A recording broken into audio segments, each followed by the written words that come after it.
Hi guys, welcome back to my channel. So today we're doing kind of a different video and it's going to be a story time, and as you can tell by the title, it's a pretty crazy story time. And it's about how I overcame homelessness, which a lot of you did not know, and looks can be deceiving, obviously. And I hid it for a very long time from a lot of you. And part of my healing journey is getting my story out there, since before I was really scared of telling people. I was scared of how they would react. It did cause a lot of my friendships to end when I did open up about my story. Like I said, looks can be deceiving. So when people first see me, they don't assume, this. I used to be ashamed of telling people because in my head, to me, telling people meant I will lose a friend. But in reality, I found out that the people that I tell that stay are my true friends. I used to struggle with telling people about this, but not anymore. And now I want to share it to the world so that hopefully this can help someone else who is going through this. If not, then surprise, you're just here to listen to the story. I'm not going to be going into full detail because I also wanted to let you guys know that I have been working on a book. So very excited about that. I have a really crazy life story, and we're not going to be getting into like my childhood, none of that. I have been keeping the secret for a long time. Like I said, at 16 years old, I was kicked out of my dad's house, who was also my volleyball coach at the time, which you can only imagine how difficult that was, being kicked out of his house and then having to find a way to go to his practices. Let's just say it was very uncomfortable. This also all happened beginning of 2020, so little did I know getting kicked out at the beginning of 2020 was about to be the craziest thing of my life because COVID, was horrible. And my dad, he ended up getting custody over me at 13 years old from my alcoholic mom. That will be in the book. But my dad was the CEO of a Christian company, so he definitely had like the savior complex. Moving in with my dad, obviously, it was super different than living at my mom's house because all the rules, it was very strict. One example was I would always have to sleep with my phone outside my room, and my other two younger siblings didn't have to do that. That was the one that always stuck with my head because as the oldest, I didn't understand why I, as a freshman in high school, had to sleep with my phone outside of my room, but my two younger siblings could sleep with their phone inside the room. Favoritism, all those things also played a factor. And while I was living at that house, I definitely felt like Cinderella because I was the one having to do all the chores, and that was another big thing, is the chores. If they weren't done by a specific time, I would get in trouble. I literally was Cinderella. I literally was. And my stepmom was evil. I obviously felt like, I was just being treated as like, oh, come into our house, but like now you have to do all these things. Like you don't even get to be a kid, just like you weren't at your mom's. So it felt the same exact way as I was at my mom's, except I just had way more rules. The other thing that I feel like played a factor into my dad kicking me out was my stepmom would always bad talk me, and then my dad would tell me how he's always defending me. And imagine on a kid, like hearing that from your parent, like, I'm always having to defend you. Don't worry, I'm always defending you. And when in reality, I'm not doing anything wrong. Always hearing someone over your shoulder being like, they're a bad person, they're a bad person, they're a bad person. In your head, you'll start to subconsciously believe that they're a bad person, which is also why I don't hold a lot of friends close. I have very few friends because in my time, I have seen a lot of people do like to talk negatively. I have seen firsthand what that can do to someone.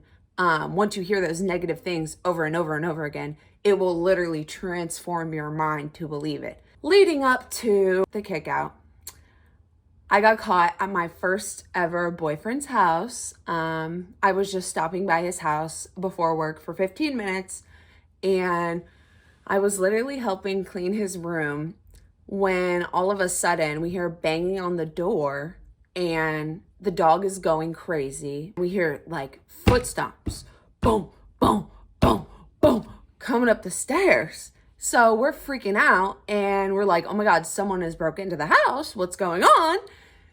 My ex-boyfriend opens his bedroom door. It's your dad. And from there, my dad walks in the room. Also at the time, I'm 16 years old. So my boyfriend definitely lives with his parents, but also his parents weren't home. So my crazy father just walked in, starts yelling, and he's like, you need to quit your job. I'm taking your car. I'm taking your phone. After you get home from work, tell them this is your last shift. Because like I said, I was on the way to work. So I ended up getting to work and crying to them, telling them like, I'm never going to see you guys again. Like, freaking out, everyone's like comforting me, long story short.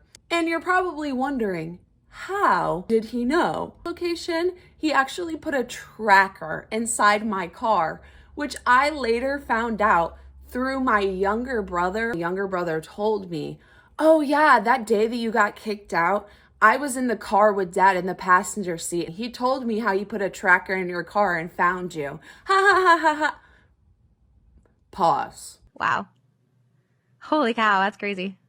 So as I got home from work, my room was destroyed, and that's the first thing I did was walked straight to my room, and my door was off the hinges. All my clothes were thrown on the ground in trash bags.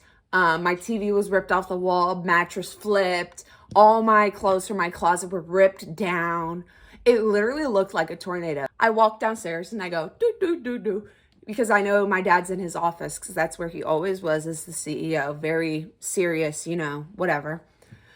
I walked down there and he's like straight face looking at his computer. And I'll always remember what he said to me. He said, you can choose to stay here, but if you do, it will be a living hell. Excuse me, pause, what? As if living there already was like heaven. Like, no. When a parent puts a child in a position where they have to choose themselves and their own mental health over the emotional abuse that has been done by the parent, it's one of the most difficult decisions a child has to make. And I made that decision. So, went back to my room, grabbed all my stuff, and called my ex-boyfriend at the time. Like I said, this was 2020, and I'm the graduating class of 2020 as well. So, never got a prom. Yes! But anyways, not like I could have afforded it anyways, because at the time I was working, because that's another thing, is my father told me that if I wanted a chance at college, I would have to pay for it myself. Which is crazy to think since he's the CEO of a company, and also the fact that my two younger siblings, like I said, let's just say those privileges reached to them because they didn't have to pay for it. Just keep that in mind. Like, I was told to work. So that's exactly what I did. 2020, I had no clue what was to come. But the thing that was obviously drilled in my head was you need to go to college and you need to pay for college yourself. So I ended up just going to college anyways after that year, couple months staying with my ex-boyfriend, and then I stayed with a friend in high school, and then I went off to college, and that's where things got super crazy. And this is where I'm going to start explaining how, if you're ever in a situation like this, how you can pull yourself out of it. Basically, the two things that I would say are going to become the most prominent parts of your life is Planet Fitness and the laundromat. And I know it might be a little crazy, but it's only temporary. And trust me, like, I know, especially as a attraction, or what is the word? Conventionally, as like a conventionally pretty girl, trust me, I know how the laundromats can be. So trust me, it's gonna suck. You're gonna have a bunch of people hitting on you. But guess what? It's temporary, and you're gonna stay positive because you know that it's temporary, and soon you'll get your own place and it'll all be okay. Staying positive is also what has helped me get through this whole journey. I'm a super positive person, And no matter what, like I said, many of you didn't know, I was always trying to make people laugh. I was always trying to stay happy. I would never let the negatives eat on me, because if you let them eat on you, then you'll stay in that negative space. So you literally just have to start thinking outside the box. Like, I can do this. I'm going to get through this. Literally self-affirmation yourself. I'm going to do this. I know I can make money. I'm going to get my own place. Like, you have to speak it to yourself and it will come true. I promise. Through college, I was going through so many hard things over the summer, not having a place to live when school was out, because basically my house was the school dorm. That was like the hardest part, like couch hopping and literally showering. Like I said, I Planet Fitness and, doing the occasional sleep in my car. So trust me, I've done it all. When the people at school would be like, wow, you post so much. You post so much. That's one thing I've always heard. And guess what? I don't really care if I post a lot. And the people that have always said that to me just shows that they truly don't know who I am and that I use social media as my outlet. Social media feels like the only place I can come where I know I can openly express myself, and people can judge me, but it just goes in one ear and out the other, because as you can tell, the only judgment that I really care about is myself. And judgment from other people, trust me, I've learned how to block out that noise. And especially when it started from my own blood, I have learned to block out the noise. And that's why I love social media. That's why I've always been a poster, but it's because I felt like that's the only place where people would actually listen to me. There's the type of people that like, oh, I'm so sorry to hear that. But then behind closed doors, they're like, oh, she's a freak. She's been through so many crazy things. Oh my God. And then there's the other type of people, which will become your friends, and they'll get really close to you. They'll help you, make you happy and all this, but then they'll come back and throw it in your face. And I have had that happen so many times, which is also why I keep a select few friends close, which I say that because I mean it. Keeping select few, it really puts them to the test. And like I said, those friends that are like, oh, you post too much, you post too much.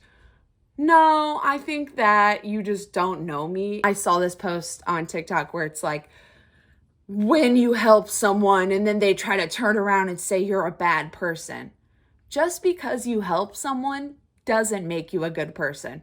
I know plenty of people that donate to homeless people, help clean up streets, all these things that really aren't good people, that deep down are horrible humans. So when people say that, that makes me like, guys, just because someone does a good thing doesn't make them a good person, because they could be doing that good thing just to throw it into your face, to hold it over you, to have power, so many other reasons. So that's why I say keep select few close, and then also opening up about your story to those select few does put them to that test to see, okay, are you actually in my life to be my friend, or do you just want to be in my life to try to help me to make yourself look better? Because that you will run into a lot. You will run into it a lot. The other two things that I wanted to say that helped me a lot getting through homelessness was journaling. I journal a lot, which I've said in my past YouTube videos. I journal.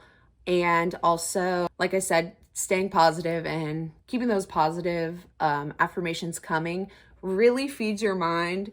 Instead of telling yourself all those negative things that you want to believe, tell yourself the positive things. And that'll really push you to where you need to go. And then the last thing is you've got to grind. So you got to work. Because you got to make money, and you will be working a lot. You're going to work a lot, but that's okay because it'll all pay off. And hopefully, if you're able to, you can work hecka and then be able to get an apartment. So yeah, and that's why work, save your money, buy an apartment. Boom. I know if I can do it, you can do it. I know you got it because you're a hustler. The last thing I wanted to say was I had to go through all those things and suffer, make those mistakes, learn who my friends were, learn how to figure out who to trust to become the person I am today. Without all of those hardships, I would not be who I am today. And my personality shines bright. It's unlike anybody's. Hopefully, this can help someone out there. Let this just be a reminder that you never really know what someone's going through. Let's just be nice to each other.